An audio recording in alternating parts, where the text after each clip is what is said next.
Here's what happened, right? So you started flirting and teasing, and now she wants to get to know you and she's asking questions, which is great. That's good. Well done.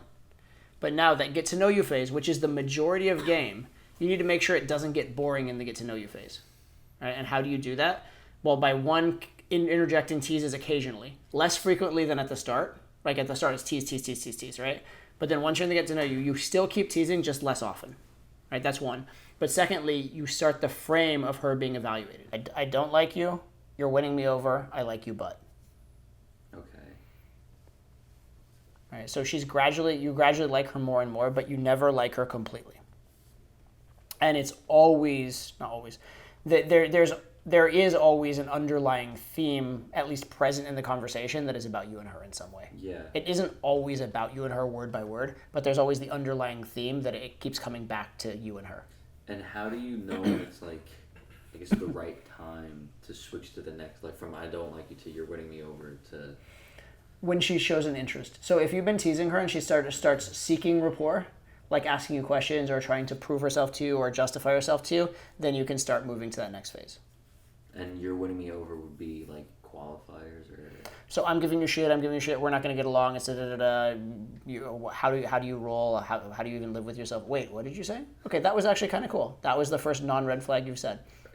Right? Do you see how like now it's, right? So, but the theme is like, I wasn't liking you, okay, that's like, that wasn't so bad. That was surprisingly good considering the source. Okay. Right? And then you gradually like, okay, fair enough, all right. You're not. You've gone from here to here. Don't get a big head about it. You'll probably ruin it in 30 more seconds, but you know what I mean? But yeah, you're gradually finding more positives. At first, it's a lot of negatives and giving her shit. Then it's a mix of some positives, some negatives. And then later on, it's a mix of more positives, but there's still the occasional negative. This is the stuff I was going to give you in the debrief, which is that game is phases, right? Yeah. It's not the same thing throughout. If you were to do what you did in this first 30 seconds the entire set, it would be like crazy town. Right? You can't keep it up, number one. It'd be like intellectually like impossible and energy-wise impossible. But also you'd just be turning your wheels at some point and going in circles. You wouldn't be progressing it. But if you do switch to the get to know you and then the get to know you is boring, that's also a huge problem. And that's very common. That was an early game when the idea of attraction and comfort as phases were understood for the first time. One of the most common things was losing attraction once you enter comfort because you stop teasing enough. You stop doing those. Right? But you did a great job of the initial teasing. Yeah, she definitely was interested. She was definitely seeking comfort, seeking rapport, seeking conversation. But then it's just getting very... It picks back up, but then it's really like halfway through. Yeah, we'll see. Directing the conversation topic towards more intimate, sexual, personal topics will help. Right? Directing the topic to what's the craziest thing you did growing up, or what's the most trouble you got into, or, what are you deeply passionate about in life is way better than like... How's the weather? Where'd you get those pants? Is the temperature warm in this bar?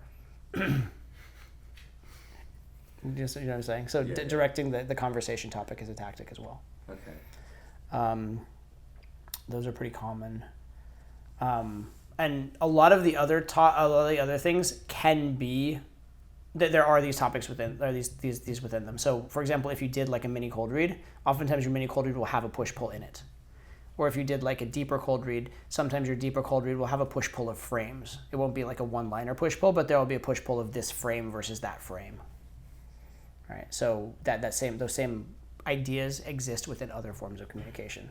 Right. Right. But yeah, the push-pull is one of the absolute fundamentals, one way or another. And it can even be disconnected push-pull. Positive here, little conversation, negative here, even if they're not related in any way. It's just balancing positives and negatives. The reason push-pull is good is because you have the emotional spike too, like the idea of a setup and punch kind of a thing, like a comedian in a punchline. But you can technically achieve the same thing as long as you have a ratio of positives and negatives, even if they're not next to each other. And then just, I don't know if I mentioned this, but just cocky statements, like statements of cockiness, like instigating phrases, controversial phrases. Okay. Stuff like that. Oh. You can also do disqualifiers, which are like the push-pull without the positive. But they're like the push-pull without the positive, but in a like a more aggressive way, kind of. What do you mean?